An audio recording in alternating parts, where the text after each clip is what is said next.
2025 അവസാനമായില്ലേ? നമുക്കൊന്ന് 2024 തിരിഞ്ഞു നോക്കിയാലോ? കഴിഞ്ഞ ഡിസംബറേ നമ്മൾ 2025 എന്തൊക്കെ സെറ്റ് ചെയ്ത് വെച്ചായിരുന്നു? അതിലേതൊക്കെ നടന്നു? എന്തെല്ലാം മാറ്റേണ്ടി വന്നു?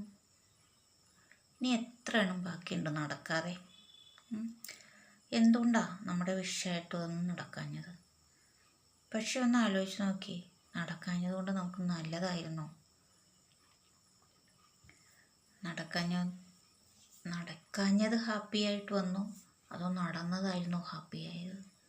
ചില കാര്യങ്ങൾ അങ്ങനെ അല്ലേ, നടന്നില്ലെങ്കിൽ അത് ദൈവം നമുക്ക് വേണ്ടിയിട്ടൊരു പ്രീ പ്ലാൻ ചെയ്തതാണെന്ന് നമ്മൾ ചിന്തിക്കും. അത് നമുക്ക് ഭാഗ്യമായിട്ട് വരാറുണ്ട്. ചിലതങ്ങനെയല്ല കേട്ടോ, നമ്മളെ നല്ലോണം നോവിച്ചുകൊണ്ടേ പോകത്തുള്ളൂ.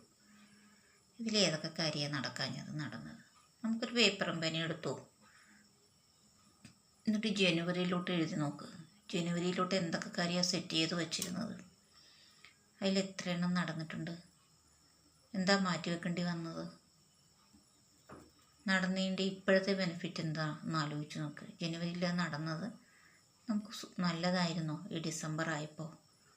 പക്ഷെ അത് നടന്നില്ലായിരുന്നെങ്കിൽ നമുക്ക് വേറെ എന്തെങ്കിലും ഗോളിലോട്ട് എത്തിപ്പെടാൻ പറ്റുമായിരുന്നോ?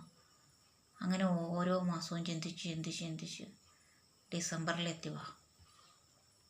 എന്നിട്ട് നമുക്ക് അടുത്ത വർഷത്തോട്ടുള്ളത് നമുക്ക് പ്ലാൻ ചെയ്യാം.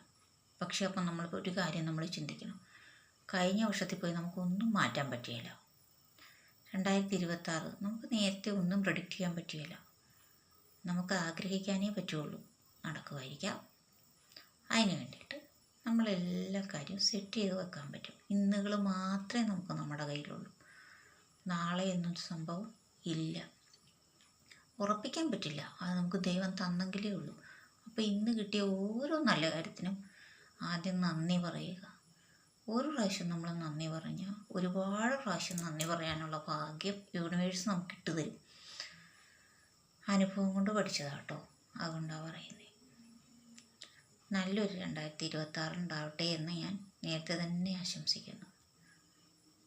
അടുത്ത വർഷത്തോട്ട് കുറഞ്ഞതൊരു 10 15 പ്ലാനെങ്കിലും സെറ്റ് ചെയ്ത് വെക്ക്.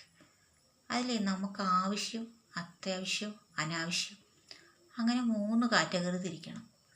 എന്നിട്ട് ആവശ്യമുള്ളതിനെ മാത്രം ഫസ്റ്റ് പ്രയോറിറ്റി ലിസ്റ്റിലോട്ട് കൊണ്ടുപോകാം. നമ്മുടെ മാത്രമല്ല കേട്ടോ, നമ്മളെ ആശ്രയിച്ച് നമ്മുടെ വീട്ടിൽ നമ്മുടെ കൂടെ ജീവിക്കുന്നവർ, അല്ലെങ്കിൽ നമ്മുടെ ഓഫീസിലുള്ളവർക്ക് എല്ലാവർക്കും നമ്മൾ തുല്യ പ്രാധാന്യം കൊടുക്കണം. അപ്പോൾ എല്ലാവർക്കും